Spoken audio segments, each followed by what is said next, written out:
Well, it is so lovely to be here with Joyce and Nina from the Consent Awareness Network. I'm Abby Nye from CFCtoo, and Joyce and Nina, thank you so much for joining me today. Thank you Oh, for you're having us. welcome.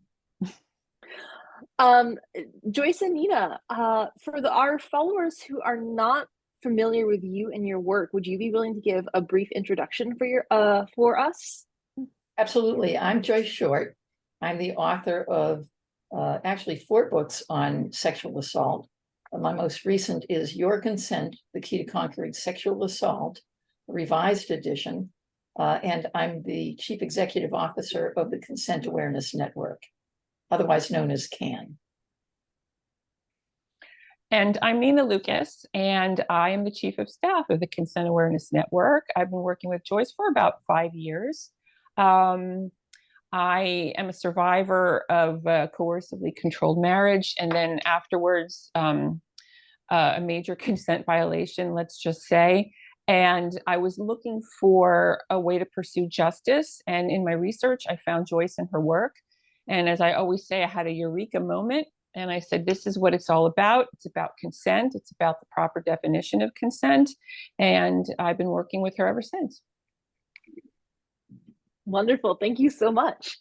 Um, all right, I want to dive right in. I would love to hear from you. Talk to us a little bit about why this definition of consent is so important. What are some of the misconceptions people have when they think about consent? And how should we be thinking about it? There's a popular axiom that goes that what's popular is not always right, and what's right is not always popular. And we have also misconceptions in law. Ruth Bader Ginsburg had a wonderful expression, and it was that the moral reasoning of society creates our laws, and laws create the moral reasoning of society. So it's absolutely imperative that we get it straight. Right now, there are myths in law. There's myths in public impression of what those laws are and in what their behavior should be. And the principal, most problematic misconceptions are the misconceptions of no means no or yes means yes in our laws. So let's first address no means no, because that one is probably the easiest one to tackle.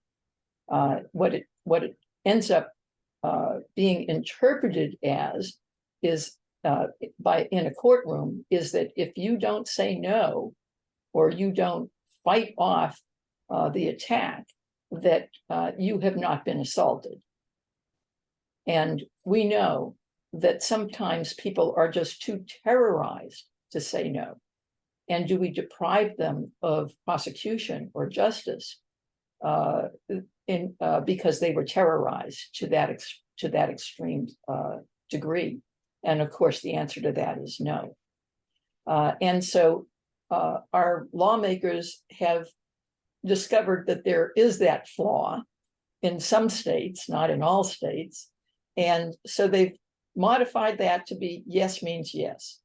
Well, yes means yes is just as problematic. Consent is freely given, knowledgeable and informed agreement by a person with the capacity to reason.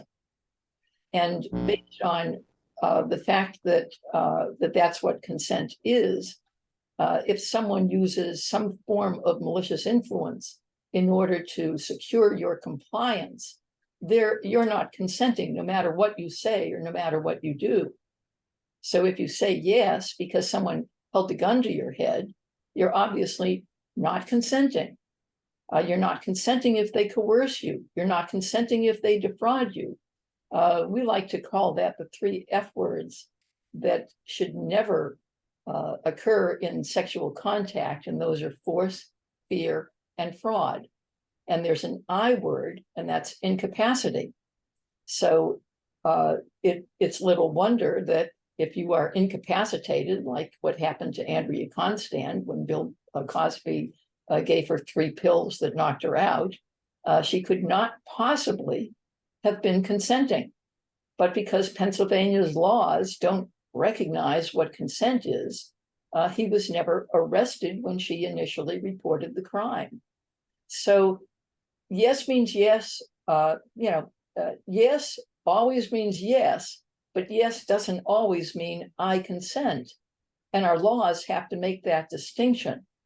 And they're not making it at this point. And those are the major misconceptions. Another misconception, of course, the ones that are, more among popular interpretation of law, has to do with, if you were dressed in a certain way, you were asking for it, or if you had a previous relationship with this person, a previous sexual relationship with this person, then of course you were consenting. So none of that actually, all of it goes by the wayside if we define consent in our laws, because then it becomes, what influence did the person use in order to secure your compliance?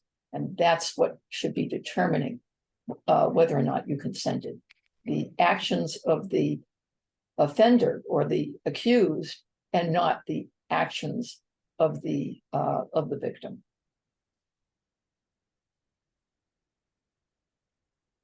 I would also say that we are working with more and more cult survivors because the message of consent is freely given, knowledgeable, informed agreement by a person with the capacity to reason is very, very much resonating with them.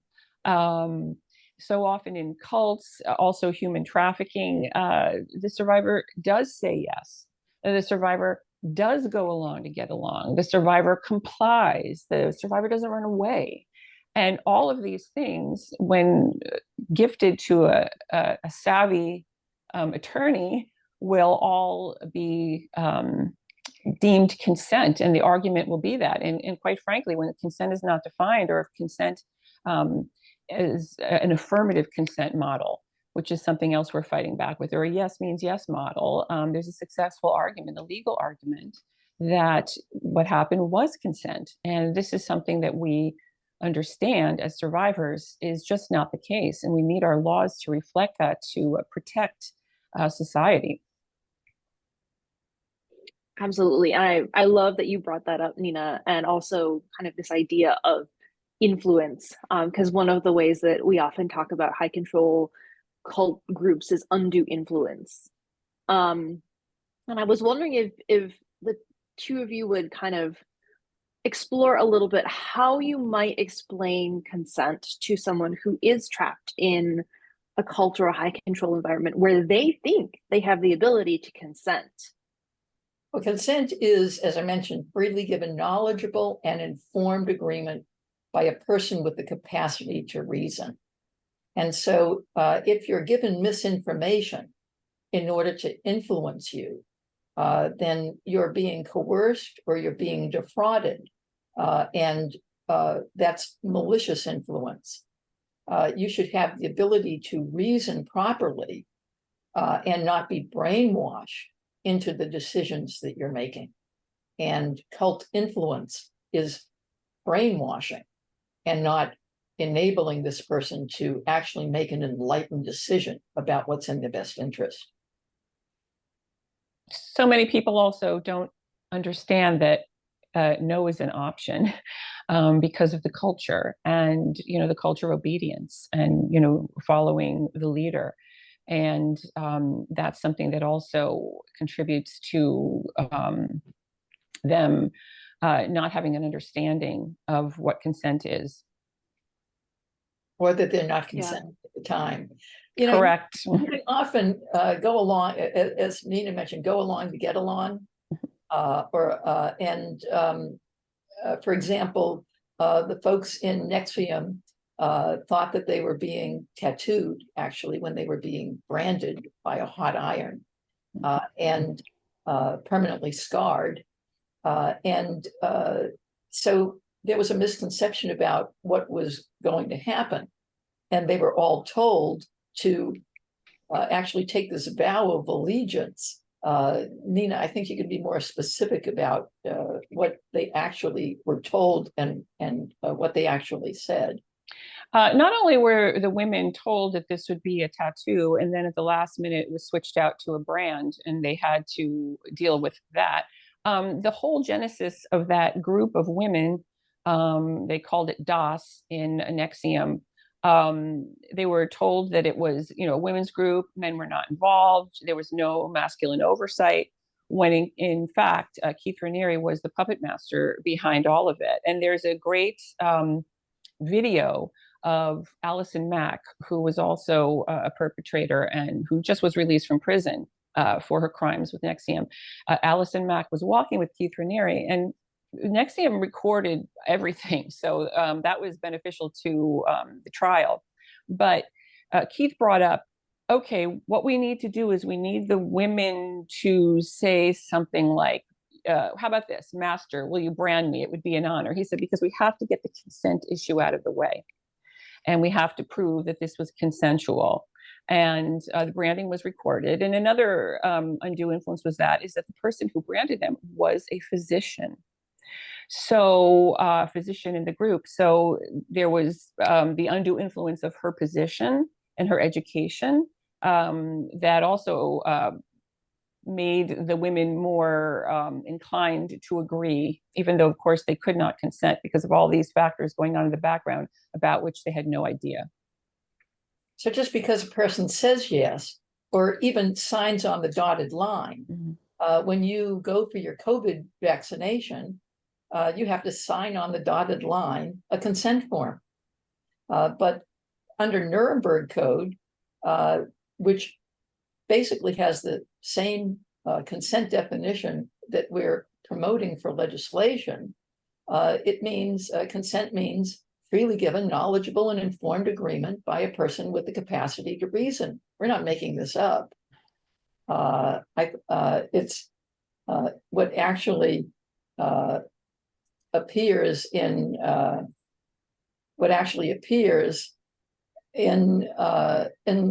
different codes that are currently used that are commonplace use. Another one is General Data Protection Regulation. When you put your information on the internet website has to comply with GDPR under in the European Union, and it also applies here in the United States if you want to conduct business or work with any website that is coming out of the European Union. And so this is not something that we're making up out of the seat of our pants. This is something that actually is in common use in many different ways. Well, there's only one definition for a word. When you look in Webster's dictionary, you're going to see a definition. And it doesn't matter what you're applying it to, that definition remains consistent. Whether you're applying it to sex trafficking, or you're applying it to sexual assault, or arson, or theft, consent is always freely given, knowledgeable, and informed agreement. Why should we water it down or make it different when we're dealing with sexual contact? It is what it is. So a rose, when you cut that rose and you put it in a vase on your dining room table, it's still a rose. Even though it's not sitting in the bush any longer, we don't change the definition of what it is. And we should not be changing the definition of consent in order to meet someone's concept of, what works in this particular environment. It is what it is, and we need to recognize what it is. And the two of you have been talking about how important it is that we have this definition codified, enshrined in law. And I know that in New York State, you've been working with some legislators to introduce a bill, in the Assembly and the Senate that would define consent. Do you want to talk a little bit about that, and what impact would this have on people in New York? Well, in New York, we have actually two bills because you need to be able to get the approval of the Assembly as well as the Senate. And so both bills have to be identical. and be approved in both houses. Then it goes to the governor signs off on it or returns it back to the legislature. The bill in the Senate is S4196, and the bill in the Assembly is A7523. We actually have a petition that people can sign in order to help us get the message across to legislators that we need them to pass this bill. The ultimate result is that it will actually codify the correct definition for consent in our laws. And a perfect example of why that's necessary is the Weinstein trial. When the Weinstein jurors were deliberating, one of the first questions they asked the judge was, what's the definition for consent? And that's true of just about every juror, every jury that is impaneled in order to deal with the prosecution of a sex crime. And the judge, because there's no definition for consent in New York's laws, said, use your common sense. Now, people argue with us and tell us, oh, no, we define consent in New York's laws. Well, no, I've had this conversation with Cyrus Vance, who was the district attorney at the time. And Cyrus acknowledged, nope, we don't have a definition for consent in our laws. What we have in New York is really a terrible confusion. We have no means no in penal code, and we have yes means yes in education law. So 265 colleges and universities in New York have to include yes means yes in their codes of conduct that they give to their students, and their students have to abide by. But when they get into a prosecution, when they're sexually assaulted and they report it to the police and the police take action, what determines whether or not they're going to actually arrest someone is no means no, not yes means yes. So we have the height of confusion in New York State, and we have to straighten it out. We really have to make sure that freely given, knowledgeable, and informed agreement by a person with the capacity to reason is what determines whether or not that person is convicted. Did they use malicious influence in order to secure your compliance? Or are we going to base their guilt or innocence on this stupidity of no means no or yes means yes? Right? That's not really a clear litmus test that's accurate in determining whether or not you consented. Mm-hmm. Yeah. I think we may have lost Nina. Hopefully she'll be able to rejoin us. But I think for me and for our listeners, why don't you tell us, how can we help? You know, we have, as I mentioned, the petition, and the petition, signing that petition would be very, very helpful. But we have something coming up that I think that all of your listeners, all the people that are watching would benefit from. We're actually giving away free of charge the ebook for Your Consent, The Key to Conquering Sexual Assault, the revised, updated version that includes all of the recent cases that have gone to trial, such as the Cosby case out there in California, the Weinstein case here in New York. And so you can see by reading this how the laws actually apply and what you can do, what consent actually is, how the laws apply, and what you can do to make a difference. Because it's so absolutely vital that when, God forbid, this happens to you and you get into a court of law, that you are protected by our laws. And also, it's important for offenders or to know when they're crossing that line and what they can be prosecuted for. And it also provides assistance or aid for people that are accused of something that isn't a crime to defend themselves. Because once they get into a court of law, the issue becomes simple. It's not what you were wearing. It's not what you did. It's not what you said as the victim. It's simply what kind of influence was used. And so reading that book will decidedly help society get a grasp on what consent is. So on September the 9th, I'm sorry, August the 9th, it's National Book Lovers Day. It's also National Women's Day. So we thought that confluence would be absolutely perfect in launching our giveaway. Amazon only allows us to give it away for 5 days. And so we're going to be giving it away from August the 9th to August the 13th. So please, I hope that all of your listeners take advantage of it. And please write a review on Amazon. And those reviews will help us get the word out to more and more and more people. So please take advantage of this. Tell it to everybody you know. Let's get lots and lots of readership for that book so that we can finally put an end to the Me Too issues that were raised. You know, Me Too opened our eyes to how badly we're impacted by sexual assault, but they're not a solution. The solution is what we do with our laws. Another Ruth Bader Ginsburg, we change nothing until we change our laws. So please help us change our laws by reading that book, calling your legislator, making a difference.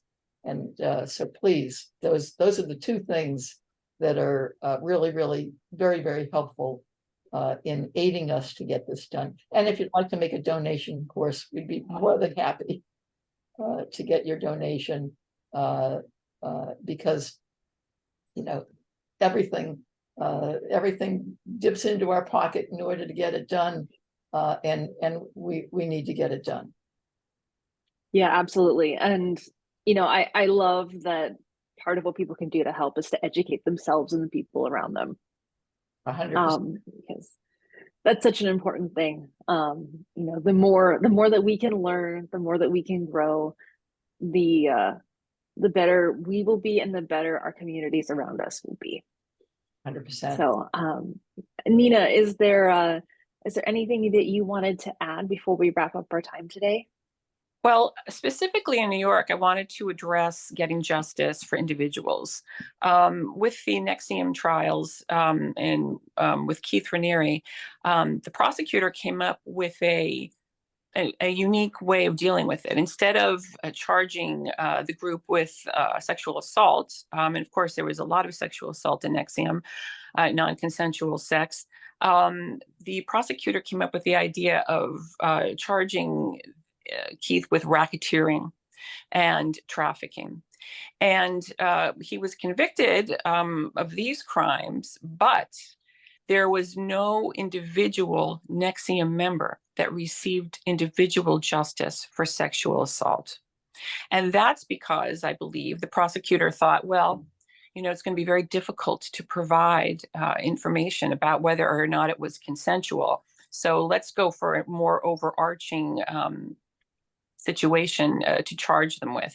So it's very good that Keith Raniere is locked up for over 100 years, but people who experience sexual assaults personally, individually, did not receive that particular direct justice. And that's because consent is not defined in New York State. Yeah. And CFCtoo is very interested in making sure that people who experience sexual abuse are able to find justice.